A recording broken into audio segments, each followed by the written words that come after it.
Shalom, salam PPGT. Kita berjumpa lagi dalam program Renungan Mingguan PPGT Klasis Mengkenek Utara. Untuk itu, sebelum kita membaca serta merenungkan firman Tuhan, mari kita satu dalam doa, kita berdoa. Kembali kami menaikkan pujian dan syukur kami kepadamu ya Tuhan, menandai akan segala kasih dan setiamu yang Engkau senantiasa nyatakan di dalam hidup. Saat ini kami akan membaca serta merenungkan firman-Mu. Urapi kami dengan kuat kuasa Roh Kudus-Mu, sehingga firman-Mu kami boleh dengarkan dengan baik seturut dengan. Tuhan Yesus, bersabdalah, karena kami sesungguhnya telah siap untuk mendengarkan firman. Dalam nama Tuhan Yesus, kami datang berdoa kepadamu. Amin. Pembacaan kita pada saat ini dari kitab Kisah Para Rasul pasal 21 ayat 27 sampai dengan ayatnya yang ke-36. Paulus ditangkap. Ketika masa 7 hari itu sudah hampir berakhir, orang-orang Yahudi yang datang dari Asia melihat Paulus di dalam bait Allah. Lalu mereka menghasut rakyat dan menangkap dia.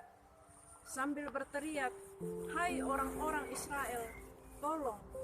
Inilah orang yang di mana-mana mengajar semua orang untuk menentang bangsa kita dan menentang hukum Taurat dan tempat ini. Dan sekarang ia membawa orang-orang Yunani pula ke dalam bait Allah dan menajiskan tempat suci ini.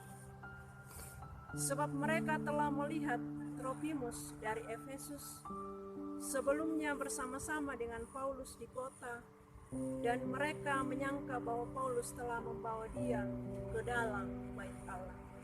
Maka gemparlah seluruh kota dan rakyat datang berkerumun, lalu menangkap Paulus dan menyeretnya keluar dari bait Allah.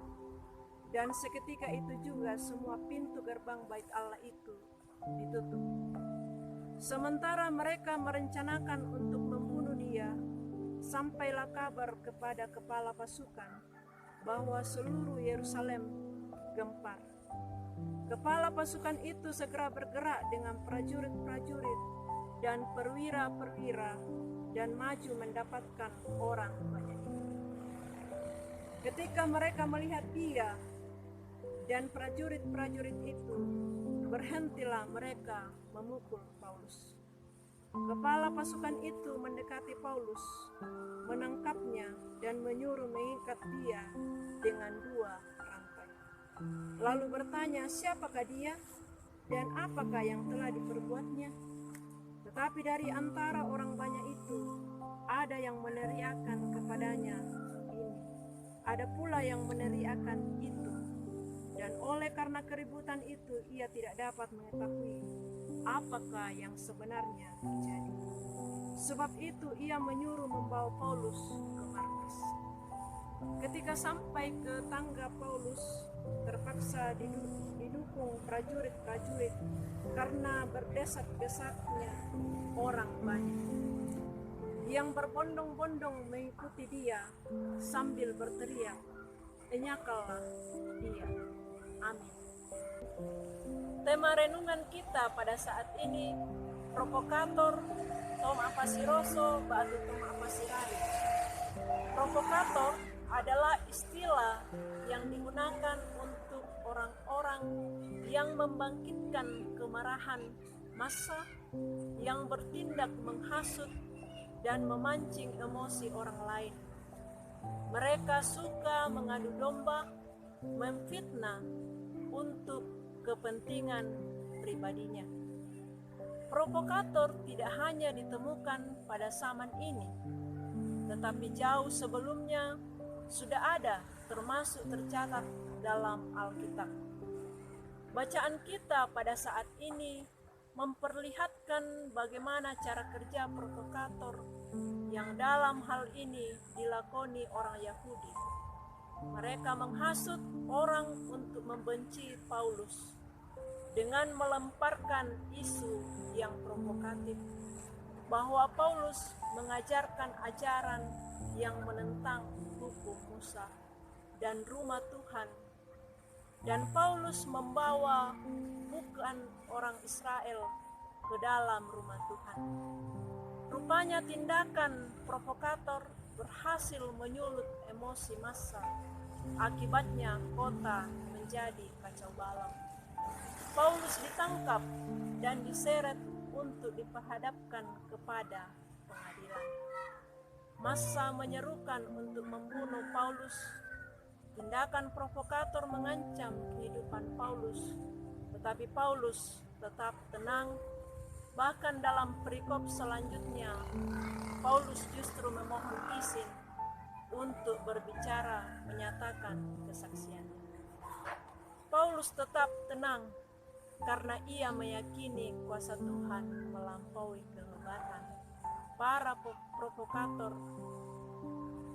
Kehidupan kita saat ini akan diperhadapkan dengan para provokator yang dengan berbagai cara bisa saja menjatuhkan kita.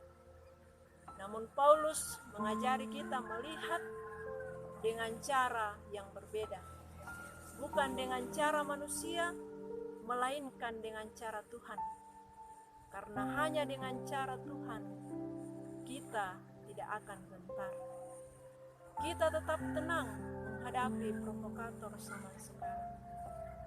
Yakinlah bahwa provokator bisa hebat, tetapi Tuhan jualah yang punya kuasa. Amin. Mari kita berdoa. Terima kasih buat firman-Mu yang telah kami dengarkan ya Tuhan. Engkau kiranya memberkati, biarlah firman-Mu ini boleh menjadi pedoman dan suluh di dalam langkah kehidupan kami. Berkati pula para pemuda-Mu di kelas Menkendek Utara. Karuniakan kekuatan, kesehatan yang asalnya daripada.